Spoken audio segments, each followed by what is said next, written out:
मित्रांनो, कोणा पोरीच्या मांडीवरती झोपायची सवय लावून घेऊ नका. कारण ती व्यक्ती निघून गेल्यानंतर आपल्याला रेशमाची उसुशी असली आणि रेशमाची गादी असली आणि जरी वाकाळ असली ना तरी त्या रेशमाच्या वस्तूवरती सुद्धा झोप लागत नाही. मग ती कितीही मऊ असू द्या, आपल्याला ती मांडीच हवी असते. काय करणार, आमची मांडी गेली निघून. आजकाल मला मांडीवरनं भरोसाच उठलेला आहे. कोणाचीच मांडी नको. आता मला फक्त दोनच मांड्या आवडतात. एक तर चिकनची मांडी, कोंबड्याची मांडी, नाहीतर बोकडाची मांडी.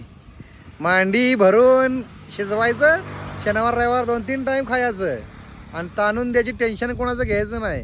नको कोणाची रेशमाची उसुशी पण आणि वाकाळ पण, आणि नको कोणाची गुबगुबीत मांडी पण. टकोरीला तापच नको. मायला मोकळ्यात कार्यक्रम. पुष्पा या द्या कॅदाले एकटाच वाकळत आपण आपल्या नादात खुशीत आणि रोज राहणार. हे बघा.